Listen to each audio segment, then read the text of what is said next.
Oh, hello, it is I, your boy Gomi, and we are back with another UFC pay-per-view this time.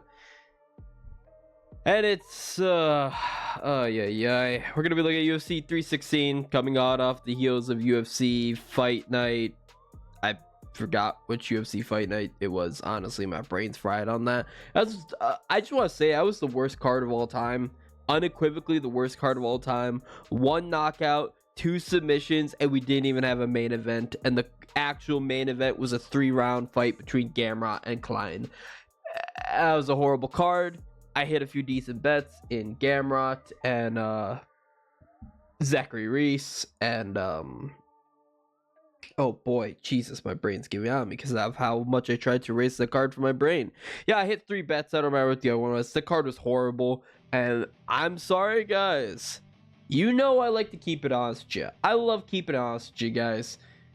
I'm not sponsored. I'm not like paid or whatever. I do this out of passion. And I gotta say, this is a horrid card. This is for a pay-per-view. Like, this is horrible. Absolutely awful. And somehow it gets even worse in a couple months. I thought that'd be faster pull up, honestly. I regret this. I regret doing this.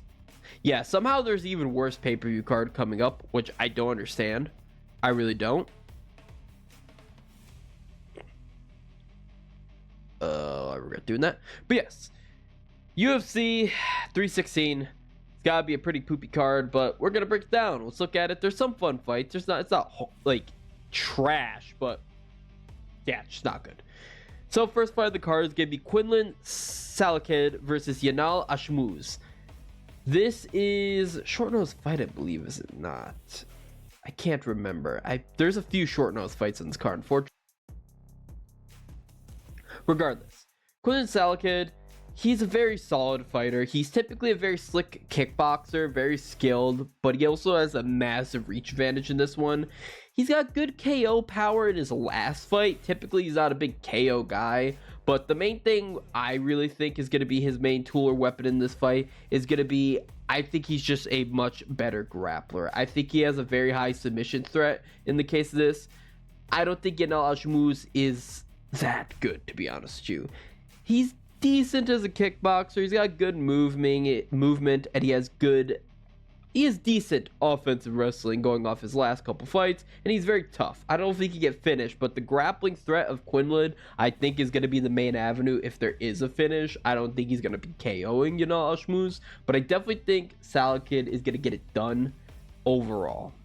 And I'm tentative. I'm just gonna go with what I wrote down. Decision. I'm going with Salakid decision. Odds. Okay. Minus 485 for Salakid and plus 370 for Yanal Ashmuz.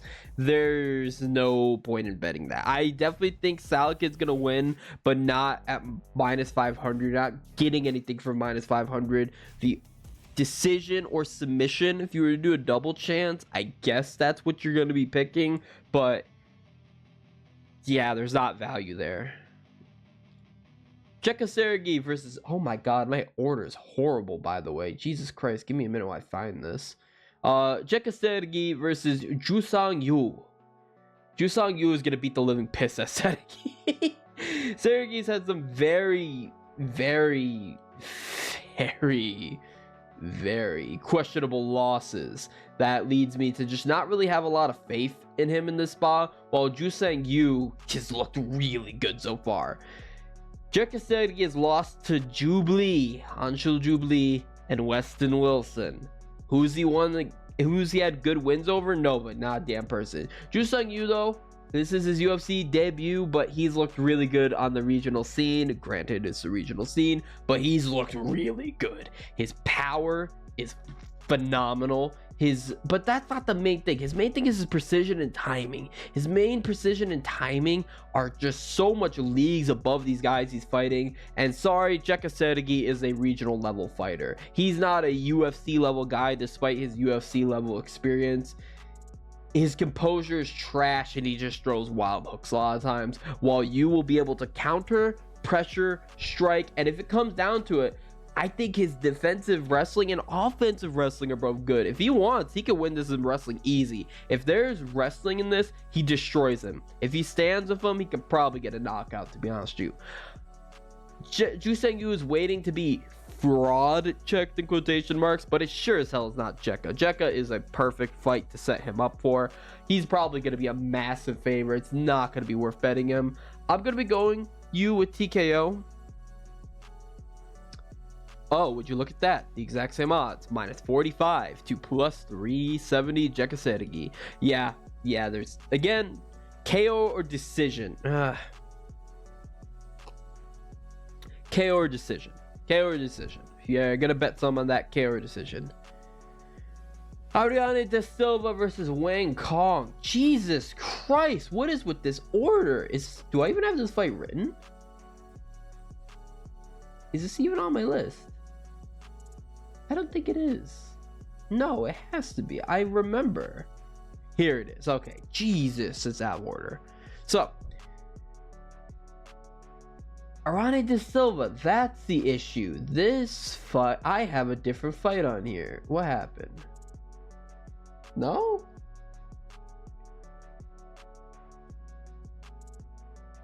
Oh, her name. Jesus Christ. I was like Ariane Lipski, but wait a minute. What's Ariane De Silva? Okay, never mind. Ignore me. I can't remember these people change their goddamn names. It's always the Silvas too. Why do you like add or change? It's confusing. It's confusing me. Okay, never mind. I have this fight here. So, Da Silva is just going to be a good kickboxer overall. She specializes in kicks, and she's going to really need to use wrestling, but she's not a strong wrestler at all. That's not her game plan. Wang Kong, on the other hand, I shat on her enough for her debut. She's not horrible. Her Muay Thai skills are very good. I wonder how she handles a high-level wrestler, but it's not going to be Silva. As long as it stays in the feet, I think Wang Kong's going to land massive shots on her, piece her apart, and pick her apart across 15 minutes. I don't fully believe in the KO ability of Wang Kong, but I do kind of believe in the ability to get KO'd by Silva, to be honest with you. Yeah, normally I would pick Kong decision, but I'm actually going to pick Kong to get beaten by TKO. Probably going to be a massive favorite. What a surprise. -360 +285 for Lipski De Silva, whatever. That's just, man, you can't bet any of these. Because even these, like these double chances I'm mentioning, are still going to be -200. That sucks. Okay, this fight is too short notice for me. I won't be covering it. But Mikel Medeiros versus Mark Chowinski. Medeiros was supposed to fight like a week or so, or 2 weeks ago. He was supposed to fight really recently, but he pulled out. Who was he supposed to fight? I gotta look it up. Who were you supposed to fight? You were supposed to fight Balaji Oki. Okay, you're supposed to fight Oki last week. Yeah, interesting. Why did he pull out? Wait, isn't Oki fighting? Yeah, Oki. Wait, what? Oki fought. Wait, what? I don't know why Medeiros pulled out. He's fighting a week later, but okay. I'm not covering this fight. Chaos, or did you know his real name is Colin Williams versus Andreas Gustafsson. Gustafsson was supposed to fight good old Officer Trevin Giles last weekend, but now he is fighting Chaos Williams. And while I was all in on Gustafsson to beat the piss out of Giles, I'm probably going to be leaning towards Chaos Williams. Gustafsson, as you know, he is kind of like a wild man. I love the fact that I have to break down these cards with Gustafsson, by the way, because each time I get to watch that fight against what was that fight? It was in the Swedish promotion. Who was it? It was Tintin. I literally just watched it earlier today. Lampman. Yeah, that fight. Go watch that fight. Just go watch that fight. Fuck, that was such a good fight. That was such a good fight, and I'm happy to watch any fight. Anytime Gustafsson is fighting, I'm happy because I get to rewatch that fight as tape. I've watched that fight like 80 times. One of my low-key most favorite fights that's not in the UFC. Chaos Williams, on the other hand, is a fighter I've been a big fan of since the COVID days. He's got excellent power, beautiful one shot KO blows, but I feel like his skills are waning, which is weird. He's still a younger, fresher fighter, but I feel like his skills are waning. He's had some very questionable performances. To this day, I'll never forget how highly I rated Bedoya, because it was like, Bedoya survived against Chaos. And look what happened there. He ended up being absolute ass. I just think Chaos Williams is unfortunately overrated. I think he's good, I think he's powerful, but I don't think he's gonna be an elite top tier level fighter like I once had hopes that he would be. Then again, that was kind of dashed by him losing to Michel Pereira. I don't know. I still think he'll be Gustafsson. I think Gustafsson is wild. He's vicious in the clinch, and Williams needs to be ready for those clinches. But I just think the technical striking of Williams is overall better. I think Gustafsson doesn't really have a ton of power, actually. He's chaotic. He throws a lot. And he does have power, but definitely think Chaos has way more power than him. So, yeah, it's hard to say. But overall, I'm going to be going with Chaos Williams. I'm going to believe in the toughness of both guys, so I think it's going to be a decision. Odds-wise, Chaos Williams is minus 218 to the plus 180. Gustafsson, I could agree with that. Okay. At a little bit better odds. Still not the best in terms of betting it, but at least it's not disrespectful. All right. Sergey Spivak versus Where's Waldo? This is a hard one. Sergey Spivak is a guy I just rated too freaking highly. Jesus Christ. I watched a ragdoll Derek Lewis. I was like, all right. You're facing Cyril Gane with 0 grappling. Ragdoll. Guy's ass beat. So I'm like, okay, I think he'll look really good. I think Marcin Tybura will look really good against him. He beats the piss out of Marcin Tybura. I don't know. I'm very bad with Sergey Spivak on it. I was a fan of the guy, but he's just been looking worse and worse, and just such spotty performances. I thankfully picked Jailton Almeida to absolutely destroy him for round 1 submission, and I'm happy about that. But I don't know. Where's Waldo on the other hand? Like, look at that pretty 13-1 record, but he never looks good in any of these fights except for knocking out freaking Ryan Spann moving up to heavyweight. Otherwise, I thought he looked awful against Arlovsky. I thought he looked like so not just impressive against Despigny, but like, I don't know, he's winning his fights. Very basic. He's a blob. Simple as that. He's a blob. Spivak could be a blob or it could be not a blob. It depends. He gets very moody about it, but he's just a blob. Costa, his grappling is good against blobs, but Spivak is a very good grappler overall. His striking just ain't there. Whereas Waldo has better striking, but he doesn't want to actually knock you out. He'll get a knockout here and there, but he's opportunistic. Otherwise, he's perfectly content with just winning a decision. I don't know. I don't like Where's Waldo, and Spivak I'm so on the fence about.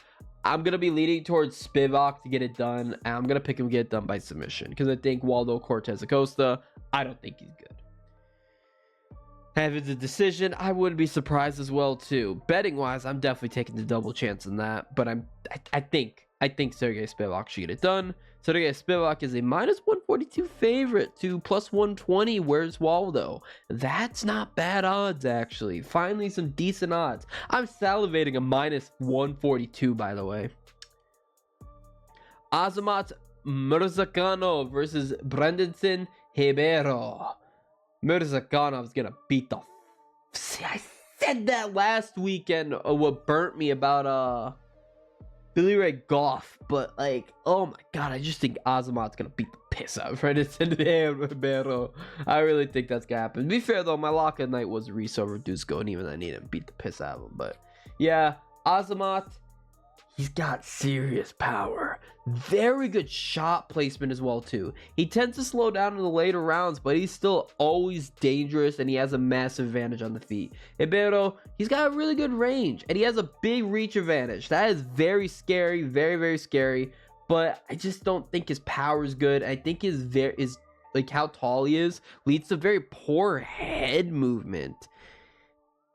I think he's just going to get knocked out by Azamat, to be honest with you. I think Azamat's going to land just better shots overall and just absolutely flatline him. So give me Azamat to get it done by TKO. Oh god, yeah. Shouldn't have been surprised. Azamat Murzakanov, a minus 550 favorite to the underdog, plus 410. Wow. Yeah, they really know how to make it, so you can't bet on this. TKO Murzakanov, it's got good odds. I pick that. Bruno Silva versus Joshua Van. This is the best fight on the card, probably. Is it? Yeah. Sorry, boys. This is the best fight on the card. Shouldn't be on the prelims because this is the best fight on the card. Bruno Silva and Joshua Van. I'm gonna start with Joshua Van because, as you guys know, I'm a big fan of Van on the channel. Very talented striker. Not a ton of power, unfortunately, but his punching combos and body shots are beautiful. He ends up in a very good flow state, but the issue is if the fight goes later on, he could start to wither. We saw that in the Charles Johnson fight, but otherwise, he's just going to put a beating on you. He also tends to download data a little too much, like a Piotr Jan, for example, but once he gets into the second round, he just starts pelting you. He starts unloading, and I just cannot stress you enough. When he goes to the body, he crumbles these guys. Bruno Silva is a guy who's gonna get crumbled, in my opinion. He's not super active, but he can be very talented. It's just I feel overall he's more prone to wither, to just pressure. Simple as that. When he gets pressured, he tends to just lose. Because Joshua Van is the kind of guy to do that. Bruno Silva got heavily pressured by Manel Kopp, and the second that happened, he just started to wither. We saw that against Dvorak and Ulanbekov as well, too. I do think he's, like I said, talented. It'll be a harder fight for Joshua Van, and Joshua Van could take too much damage in the first round, and if he just pours out everything he has in the end of the first round, second, and maybe in the beginning of third, like I said, he can wither, and Bruno Silva can find the KO, but I just don't think so. I think overall he's gonna get the piss beat out of him. But Joshua Van's gonna beat the piss out of Bruno Silva. So I'm taking Silva though, get it done by decision, just because I don't believe his KO power. So odds wise, Jesus, I thought that would be closer. Minus 550 for Joshua Van and plus 410 for Bruno Silva. What the fuck, man? Vicente Luque versus Kevin Holland. Where are the fucking odds for this? Alright. This fight in big old 2025 is not good. Simple as that. 2025 is not the year for this fight. I don't know how to tell you, man. It's hard. Because Luque, despite being a younger fighter, is horribly washed due to the amount of damage he's taken. Kevin Holland, despite being is he younger? He's not that young, but he's not an old fighter. He's also horribly washed, and he doesn't really give a fuck anymore. I think Kevin Holland is still going to be the sharper guy. He's long, he's tall, and he can hit hard, but he's more hesitant and gung-shy, and he kind of hangs back nowadays. He also has always struggled with grappling, and Luque typically is not a grappler, but lately he's been really being a grappler because he doesn't want to get hit. He's very timid now. Luque really doesn't want to get hit, and he withers. His boxing and combos are still good, but man, if you just put any resistance on him, he just freaking withers. I know I'm a guy who's been very high on Buckley. I love Buckley. I think Buckley is a shot to be champion, but the fight wasn't looking good. Luque did not look good in that Buckley fight. Like, yeah, I definitely think Buckley's good, but I was more so Luque looking bad. And for as washed as I think Kevin Holland is, I just think Luque is more washed. This fight sucks. Simple as that. I'm telling you right now, I'm not even looking at the odds. Kevin Holland's going to be a massive favorite. Minus 400. Minus 258 to plus 210 Luque. I mean, it's better, but still not good. This one, I don't know. I don't know the odds in this one. This one, I'm still a little bit perturbed by. So, Patchy Mix, he's getting his UFC debut against Mario Batista. Batista's typically a good striker, solid power, and it's just like, he's never been a boring guy, but he just sucked against Aldo. He lost that fight. I don't care what it says. He sucked. Aldo just overwhelmed him striking a point. He was diving desperately, diving for legs. Referee separates him. He dives for dear life, and that's just such a bad look. Patchy Mix is not going to get held up against a cage. Patchy Mix, I think overall is the better striker, but the thing is UFC to Bellator just doesn't mix. I definitely think the Bellator guys are a step below UFC. They've been coming over and they've just been not looking good. I've been blindly picking them a lot of times. It's been pissing me off. I don't know. Mario Batista, I don't think is the best, to be honest with you. I definitely think it's going to be a hard fight for Patchy Mix. It's just I think Patchy Mix has the submission ability, the ground game. I think he'll be able to avoid the clinches. I think he's a better striker. So I want to lean towards him, but I'm comparing apples to oranges basically when I'm watching these UFC fight tapes for Batista and these Bellator fight tapes for Patchy Mix. So odds-wise, I don't know about this one. I'm going to lean towards Patchy Mix to get it done by decision. Minus 175 for Mix and then plus 145 for Batista. I don't think I've picked any underdogs, have I? God damn it. All right, next fight is going to be Kelvin Gastelum versus Joe Pfeiffer. This one I know the odds. Joe Pfeiffer is going to be like a minus 375, and then Gastelum's going to be like plus whatever 200. Let's just look at the odds first, honestly, at this point. Did I say minus 375?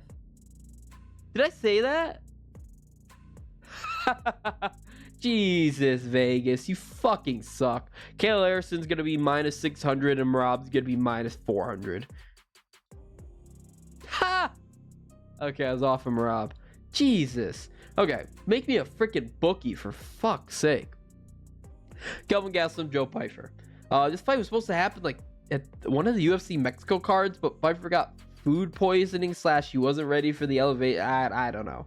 It's a bad look for Pfeiffer, but the thing is, I picked Pfeiffer to win first time. I'm gonna be picking him again. Gastelum just doesn't give a fuck. He's washed too, despite being a younger guy. He tried to do middleweight, he just fucking couldn't do it. He just likes food too much. Like, God, you just like food too much, dude. It pisses me off. I want him to get good and get better and fight rematch Izzy, because his fight against Izzy is one of the best fights of all time. It's one of my favorite fights, but both guys are washed, so it wouldn't be as good a fight anymore.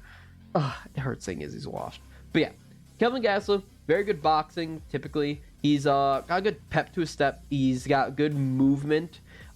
His head movement's not the best, but he's overall more experienced. I just really question his commitment, to be honest with you. And yeah, he is a tank. He's durable, and he's not getting knocked out. I just don't think he's getting knocked out.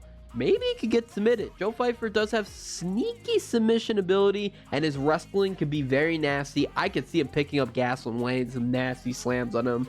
I think Joe Pfeiffer overall hits harder. He's an insane power puncher. I don't know about him being the greatest puncher in the whole world or harder than Ngannou, but he hits freaking hard. A little bit more inexperience, and also the fact that he can gas out. So I don't know.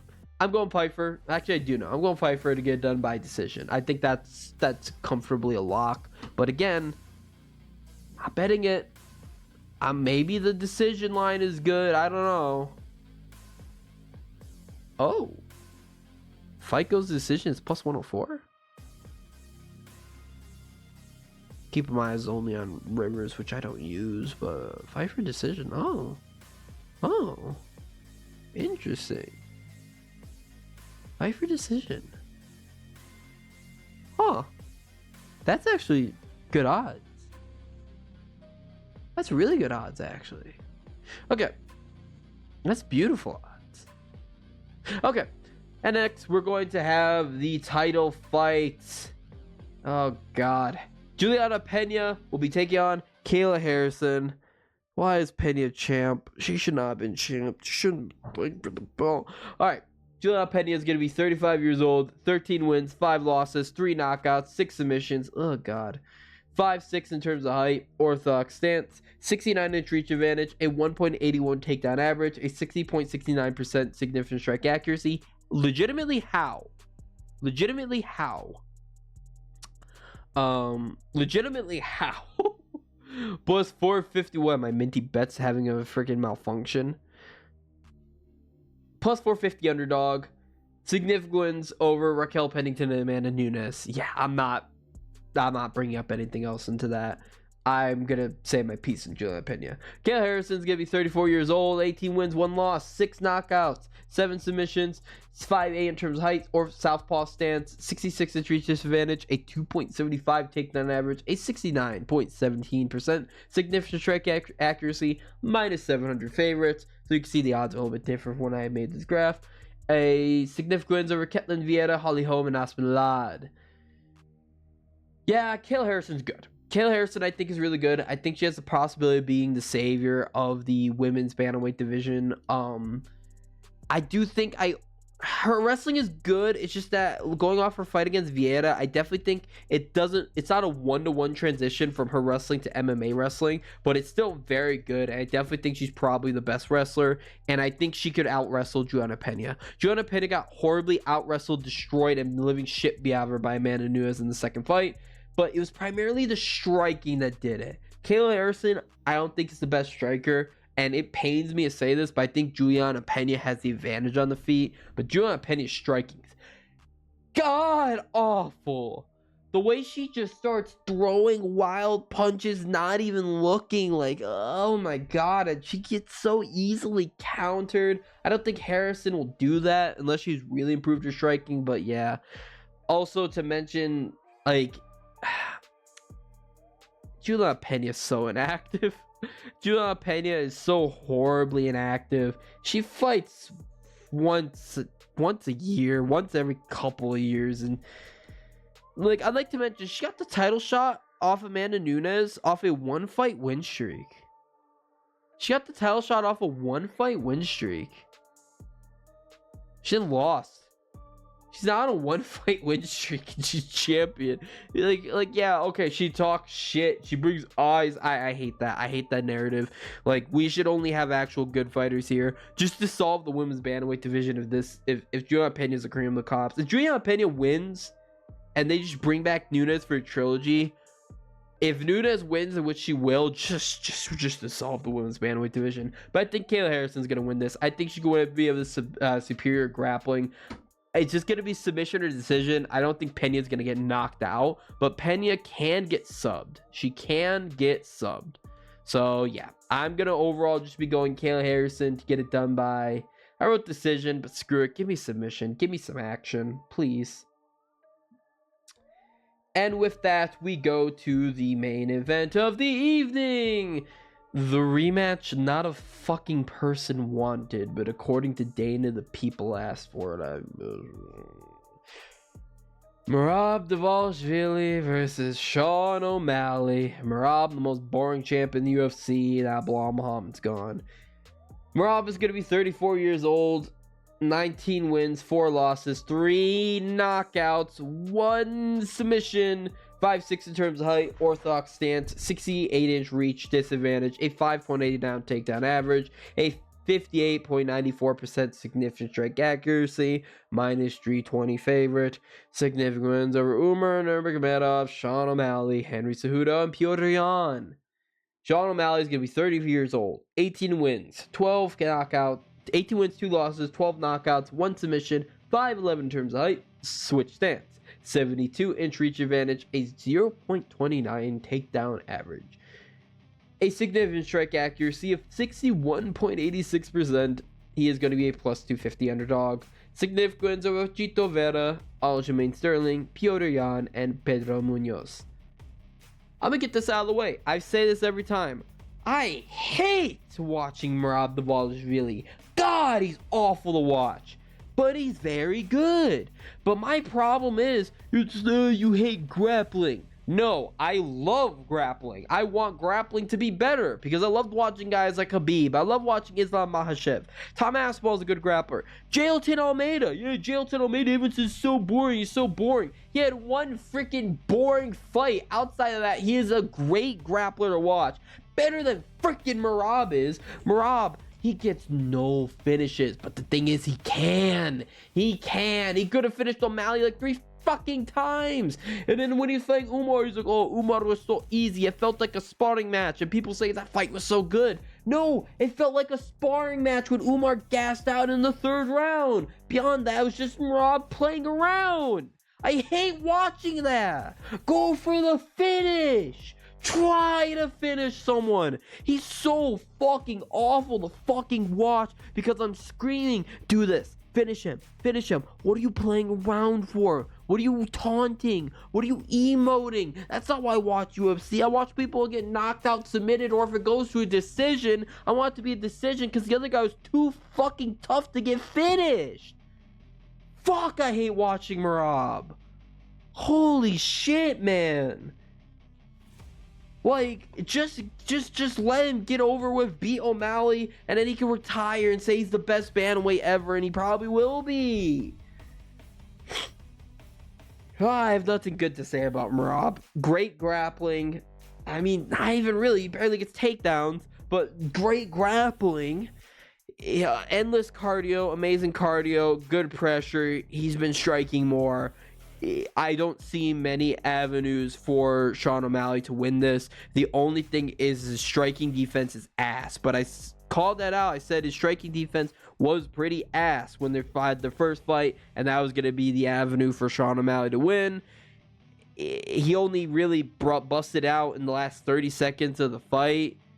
Yeah, I guess. But, like, I don't know. I just don't think it's going to be much different because O'Malley's had no fight since then, and you know how I feel about instant rematches. I don't know if anything's changed, but if O'Malley can go out there, exploit his weaknesses, and land those counter shots, specifically that hook, he can knock him out, and those body shots. He started throwing in those body shots and they're working, but I just don't think it's going to happen. I want O'Malley to win so bad, and I'll pick O'Malley. I'll pick O'Malley because I'm picking fucking Rob.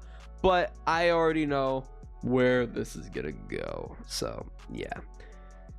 Give me O'Malley TKO, but in actuality, what will happen? What will I be betting on? Or what will I be telling? I'm not betting on it, but what will I tell you guys will happen? I'm gonna tell you right now, it's going to be Merab by a 50-45 decision. No, it's gonna be 49-46. I'm gonna say O'Malley does slightly better.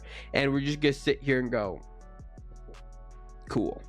And people are gonna be going, oh, he's the greatest bantamweight of all time. I actually love watching Merab. I like watching him fail 80 takedowns, throw like 20 pitter-patter shots like he's freaking having a sparring match. It's cool. He does emote. I like him. I want to be different and say I like him and be a contrarian. No. Once again, this has been your boy Gomi. This card is horrible. Please let me know if you like it in the comment section. Bye.